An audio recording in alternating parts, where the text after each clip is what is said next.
Hello and welcome, this is CA Shivani Shah. और आज हम देखेंगे applicability of GST on renting of property.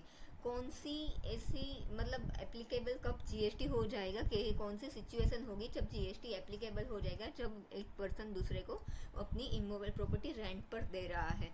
यहाँ पहले हम समझेंगे कि renting of property means supply of service. Renting of property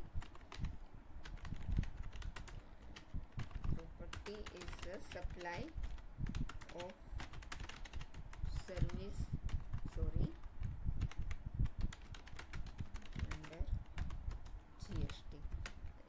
एक सप्लाई ऑफ सर्विस है जो जीएसटी में सप्लाई की डेफिनेशन दी गई है, supply of good, supply of service. तो ये एक सप्लाई ऑफ सर्विस माना जाता है, अपनी प्रॉपर्टी को रेंट करना। वो तो दो टाइप की प्रॉपर्टी होती है। पहली है कॉमर्शियल प्रॉपर्टी और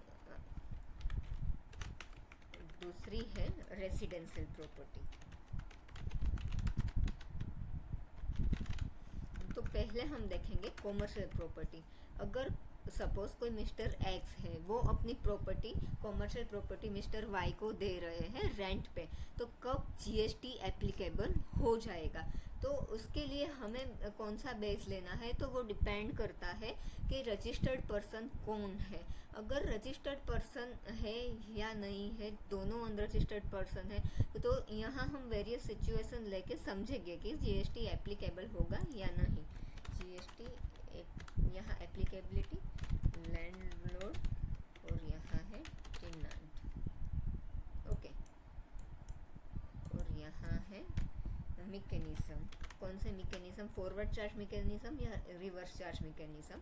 और यहाँ हो गए परसेंटेज ऑफ जीएसटी। ओके, तो पहले है, अगर लैंडलॉर्ड है, वो रजिस्टर्ड है, रजिस्टर्ड पर्सन अंडर जीएसटी है और उसको रजिस्ट्रेशन के लिए लायबल है।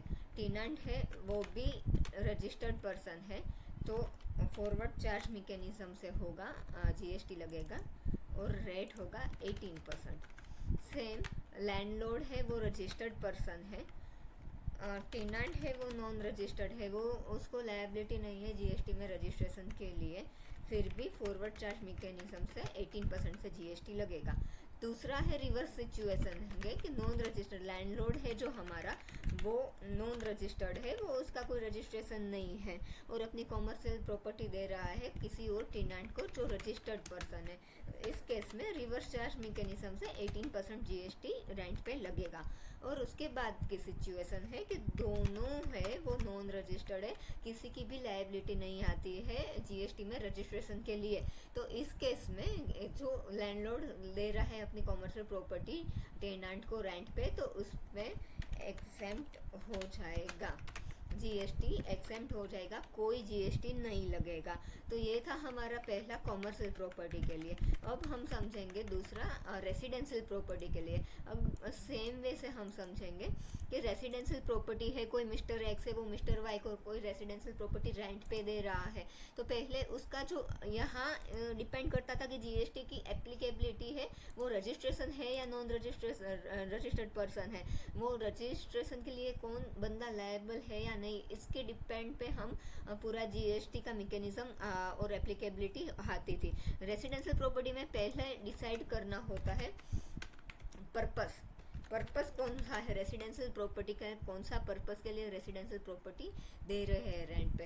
अगर रेसिडेंशियल और पर्सनल यूज के लिए है, तो रेसिडेंशियल और पर्सनल यूज के लिए प्रॉपर्टी दे रहे हैं, तो वो ट्रांजैक्शन पूरा एक्सेम्प्ट होगा, कोई जीएसटी इस पे नहीं लगेगा। दूसरा सेम है, दूसरा है कॉमर्शियल और अदर पर्पस। कोई कॉमर्स, अगर रेसिडेंशियल पर्पस और पर्सनल यूज के लिए दे रहे हैं तो एक्सेम्प्ट है। कॉमर्शियल पर्पस के लिए अपना रेसिडेंशियल हाउस दे रहे हैं, वो रेसिडेंशियल एरिया में है, रेसिडेंशियल हाउस है, पर जो दे रहा है तो जो टेनेंट होगा वो उसका यूज कॉमर्शियल पर्पस के लिए करेगा। तो ये पूरा यहाँ पे कॉपी पेस्ट हो जाएगा, ये पूरा सेम वे में एप्लीकेबल हो जाएगा। जाएगा कि लैंडलॉर्ड है वो रजिस्टर्ड है, टेनेंट भी रजिस्टर्ड है, तो फॉरवर्ड चार्ज मैकेनिज्म से 18%।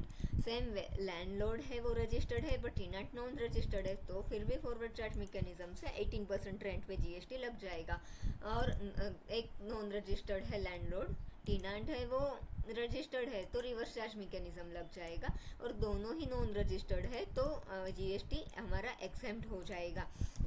इस में एक कंडीशन है जो हमें याद रखनी है कि composition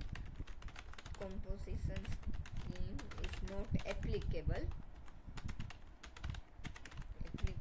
in supply of service except restaurant service.